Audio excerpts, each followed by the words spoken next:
Renal glycosuria हो जाता है जब ब्लड शुगर लेवल हो जाता है 180 mg से ज़्यादा। रीनल ग्लाइकोसूरिया हो जाता है जब ब्लड शुगर लेवल हो जाता है 180 mg से ज़्यादा। आज जो मैं क्वेश्चंस लेकर आई हूँ मेडिकल सर्जिकल से हैं। आई होप कि ये सारे क्वेश्चंस आपके काम आएंगे, तो वीडियो को अंत तक देखें। चैनल को लाइक एंड सब्सक्राइब करना ना भूलें। पेप्टिक अल्सर की कॉमनेस्ट साइट है first part of duodenum. Peptic ulcer की कॉमनेस्ट साइट कौन सी होती है? First part of duodenum. Duodenum.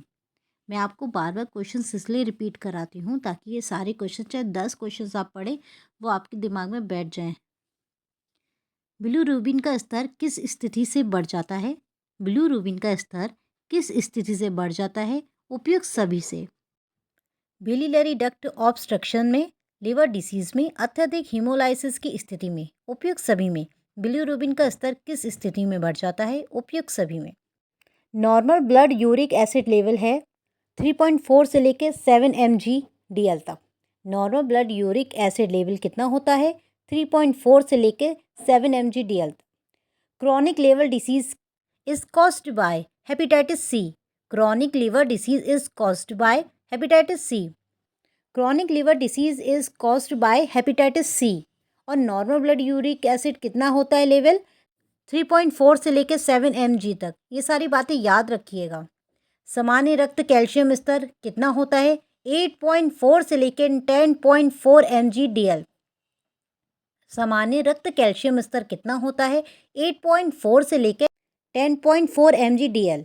सामान्य रक्त कैल्शियम कितना होता है? 8.4 से लेकर 10.4 mg/dl। Normal blood urea level कितना होता है? 14 से 40 mg।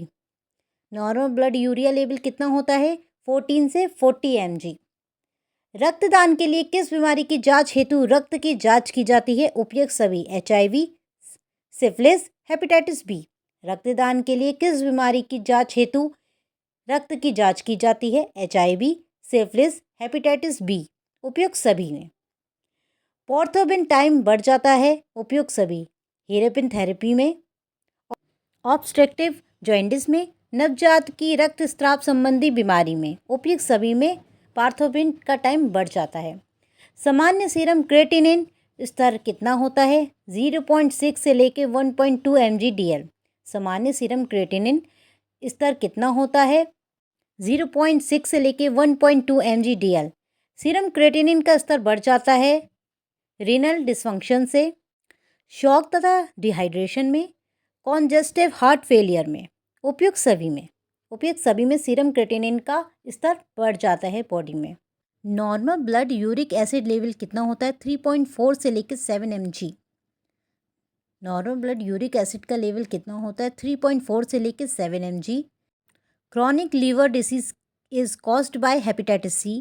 Chronic liver disease is caused by hepatitis C. ये मैं आपको पहले भी बता चुकी हूँ, ये बार बार क्वेश्चन आता है। Chronic liver disease is caused by hepatitis C. Normal blood uric acid का लेवल कितना होता है? बताइए। टैरी तथा ब्लैक कलर स्टूल देखा जाता है आयरन एडमिनिस्ट्रेशन के बाद। टैरी तथा ब्लैक कलर स्टूल देखा जाता है आयरन एडमिनिस्ट्रेशन के बाद। ये सारे क्वेश्चंस बहुत इंपॉर्टेंट हैं और ये बार बार क्वेश्चंस आते हैं। 400 ml प्रतिदिन से कम यूरिन आउटपुट कहलाता है ओलिगुरिया। 400 ml प्रतिदिन से कम यूरिन आउटपुट कहलाता है ओलिगुरिया। अगर 400 ml से भी कम आपको टॉयलेट प्रतिदिन आ रही है तो क्या कहलाया जाएगा? ओलिगुरिया। क्या कहलाया जाएगा? ओलिगुरिया। 400 ml प्रतिदिन से कम अगर यूरिन आ रही है तो क्या कहा जाएगा? ओलिगुरिया। निम्नलिखित ड्रग्स में क्या कॉमन है? ग्लैम्पिराइड, metformin, रोजिकिल्टाजोन and acarbose. All are anti-diabetic drugs. All are anti-diabetic drugs. किस कंडीशन में ब्लड ग्लूकोज लेवल कम हो जाता है? All. Insulinoma, hypothyroidism, extensive liver disease. Extensive liver disease, all. इन सभी कंडीशन में ब्लड ग्लूकोज लेवल कम हो जाता है। ब्लड ग्लूकोज लेवल कम हो जाता है। ब्लड शुगर लेवल किस स्थिति में बढ़ जाता है? डायबिटीज़ मेलेटाइटिस, पेनक्रियाटिस, हाइपरपैराथाइरॉयडिज्म। उपयुक्त सभी। सभी चीज़ों में ब्लड शुगर लेवल बढ़ जाता है। डायबिटीज़ में तो बढ़ ही जाता है, मेलिटाइटिस में तो बढ़ ही जाता है। CSF में नॉर्मल शुगर लेवल कितना होता है? 40 से 60 mg/dl। CSF में नॉर्मल शुगर लेवल कितना होता है? 40 से 60 mg। निम्नलिखित में से किस स्थिति में CSF प्रेशर बढ़ जाता है? उपयुक्त सभी। Meningitis, brain tumour, hydrocephalus. निम्नलिखित में से किस स्थिति में CSF प्रेशर बढ़ जाता है? Meningitis, brain tumour, हाइड्रोसिफिलस।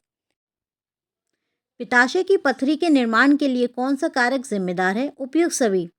Hypercholesterolaemia, status of bile acid, infection. इन सभी के वजह से गाल ब्लैडर में पथरी का निर्माण हो जाता है। पित्ताशय को गाल ब्लैडर कहते हैं।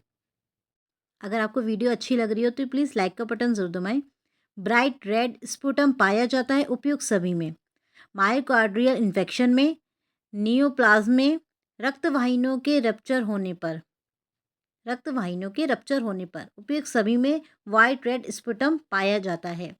अगर आपको ये सारी वीडियो अच्छी लग रही हो तो प्लीज़ लाइक का बटन ज़रूर दबाएं। स्पुटम में चारकोट लेडन क्रिस्टल किस बीमारी में पाए जाते हैं? ब्रोंकियल अस्थमा में। स्पुटम में चारकोट लेडन क्रिस्टल किस बीमारी में पाए जाते हैं? ब्रोंकियल अस्थमा में। अगर आपको वीडियो अच्छी लग रही हो तो प्लीज़ लाइक का बटन ज़रूर दबाएं। नॉर्मल ब्लड कोलेस्ट्रॉल लेवल कितना होता है? 150 से 250 mg। गैस्ट्रिक कंटेंट को बाहर निकालने के लिए रिलीज ट्यूब को इंसर्ट करना चाहिए 50 सेंटीमीटर तक। गैस्ट्रिक कंटेंट को बाहर निकालने के लिए रिलीज ट्यूब को इंसर्ट कितना करना चाहिए? 50 सेंटीमीटर तक। अगर आपको वीडियो अच्छी लग रही हो, आपको ऐसा लग रहा हो ये सारे क्वेश्चंस आपके काम आएंगे तो प्लीज़ वीडियो को लाइक ज़रूर कीजिएगा और अगर ज़्यादा पसंद आ गई हो तो शेयर कर दीजिएगा। एक्यूट रेनल फेलियर का मरीज़ अचानक कंफ्यूज तथा इरिटेबल हो जाता है। इरिटेबल का मतलब होता है नाराज़ होना। ये लक्षण किस कारण आते हैं? Increase level of burn. Acute renal failure का मरीज़ अचानक कंफ्यूज तथा इरिटेबल हो जाता है। ये लक्षण किस कारण आते हैं? Increase level of burn. Chronic peritoneal dialysis से उत्पन्न सबसे महत्वपूर्ण कॉम्प्लिकेशन है पेरिटोनिटिस। क्रॉनिक पेरिटोनियल डायलिसिस से उत्पन्न सबसे महत्वपूर्ण कॉम्प्लिकेशन है पेरिटोनिटिस। अगर आपको वीडियो अच्छी लग रही हो तो प्लीज़ वीडियो को लाइक ज़रूर कीजिए, शेयर ज़रूर कीजिए और सब्सक्राइब करना ना भूलें। ऑस्टियोपोरोसिस का मरीज़ ससेप्टिबल होता है पैथोलॉजिकल फ्रैक्चर। ऑस्टियोपोरोसिस का मरीज़ ससेप्टिबल होता है पैथोलॉजिक फ्रैक्चर। प्लीज़ लाइक का बटन ज़रूर दबाएं। निम्नलिखित में से कौन सा स्किन इन्फेक्शन स्टेफिलोकोकल इन्फेक्शन तथा ग्लोमेरुलोनेफ्राइटिस स्क्वेला हो सकता है?